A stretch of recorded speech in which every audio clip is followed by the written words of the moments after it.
मैं रहता हूँ उस आर्यावर्त में जहाँ होता है मान जीवन अधिकारों का, जिस धरा पर खिलता है जीवन जहाँ होता है सम्मान मानवता का, मानव अधिकारों का। परमादरणीय अध्यक्ष महोदय, नील क्षीर विवेक के निर्णायक मंडल एवं मेरे प्रबुद्ध श्रोतागण, आज की इस वाद विवाद प्रतियोगिता में मैं निरीक्षक जीडी पवन कुमार, भारत तिब्बत सीमा पुलिस बल। आज का विषय मानव अधिकारों का अनुपालन करते हुए देश में आतंकवाद और उग्रवाद से प्रभावी तरीके से निपटा जा सकता है का पुरजोर समर्थन करता हूं। महोदय, ये बात बिल्कुल साफ है कि आतंकवाद और हिंसक उग्रवाद का सामना करते हुए हमें मानव अधिकारों का सम्मान करना ही होगा, क्योंकि यह सिर्फ न्याय का ही नहीं अपितु प्रभावशीलता का प्रश्न भी है। सुरक्षा व्यवस्था चाहे कितनी भी बेहतर हो जाए कभी पर्याप्त नहीं हो सकती। हमें उन निहित परिस्थितियों का सामना करना ही होगा जिसके कारण लोग विषैली सोच का शिकार बनते हैं। महोदय, बात चाहे अमरनाथ यात्रा की हो या वर्ष 2013 केदारनाथ घाटी का वो खौफनाक मंजर जहां हमारे सुरक्षा बलों ने अति दुर्गम क्षेत्र और विपरीत परिस्थितियों में अपनी जान की परवाह न करते हुए हजारों लोगों को बचाया था, तो मैं बताना चाहता हूं कि जब इतने दुर्गम क्षेत्र और विपरीत परिस्थितियों में मानव मूल्यों को ध्यान में रखते हुए अपने कर्तव्य का निर्वहन कर सकते हैं, तो आतंकवाद और उग्रवाद प्रभावित क्षेत्र में मानव मूल्यों को ध्यान में रखते हुए अपने कर्तव्य का निर्वहन क्यों नहीं कर सकते। जब अलगाववादी नेता एक पत्थरबाज को उकसाने में कामयाब हो सकते हैं, तो हम उन्हीं पत्थरबाजों को देश के विकास की मुख्य धारा में जोड़ने में कामयाब क्यों नहीं हो सकते। जिंदगी में हार और जीत का फैसला इंसान की सोच करती है। जिसने मान लिया वो हार गया, जिसने ठान लिया वो जीत गया। अब मैं बात करना चाहूँगा अपने साथ बीती घटना की। महोदय, लोकसभा चुनाव 2019 में मैं अपनी टीम के साथ कश्मीर डिस्ट्रिक्ट बांदीपुरा बनकोट बूथ पर तैनात था और मेरी टीम पत्थरबाजों के बीच बुरी तरह फंस चुकी थी। हालात बहुत बेकाबू हो चुके थे। रात्रि 8 बजे का समय था और पत्थरबाज हमारे ऊपर पत्थरों की मूसलाधार बारिश कर रहे थे, और इस स्थिति में भी हमने उनके मानव मूल्यों की रक्षा और अपने कुशल प्रशिक्षण का परिचय देते हुए अपनी टीम को वहां से सुरक्षित निकाला, लेकिन मानव अधिकार को आड़े नहीं आने दिया।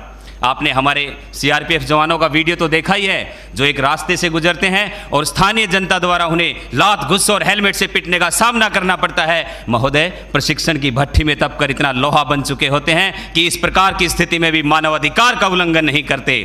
पठानकोट, बालाकोट और उड़ी सर्जिकल स्ट्राइक के दौरान जहां हमारे सैन्य बलों ने अपने शौर्य और पराक्रम का परिचय देते हुए आतंकियों को उन्हीं की भाषा में जवाब देकर धूल चटा दी और मानव अधिकार कहीं आड़े नहीं आया। हमारे सुरक्षा बल प्रभावी ढंग से अपना कार्य कर रहे हैं। बात चाहे दक्षिण सूडान के गृह युद्ध में फंसे भारतीयों को सुरक्षित निकालने की हो, या वर्ष 2014 जम्मू कश्मीर बाढ़ में फंसे लोगों को बचाने की हो, या फिर उत्तराखंड केरल बाढ़ राहत कार्य की हो, हमारे सुरक्षा बलों ने अपनी प्रत्येक जिम्मेदारी को मानव मूल्य और राष्ट्रहित को ध्यान में रखते हुए बखूबी निभाया है। महोदय, यदि बात करें भारत के उत्तर पूर्वी राज्यों की, जहां कभी चरम स्तर पर उग्रवाद होता था, आज स्थिति वैसी नहीं है। उन क्षेत्रों में भी हमारे सुरक्षा बलों ने सिविक एक्शन प्रोग्राम और बॉर्डर एरिया डेवलपमेंट जैसे प्रोग्राम चलाकर वहां के लोगों में भी एक आशा, एक विश्वास का वातावरण पैदा किया है।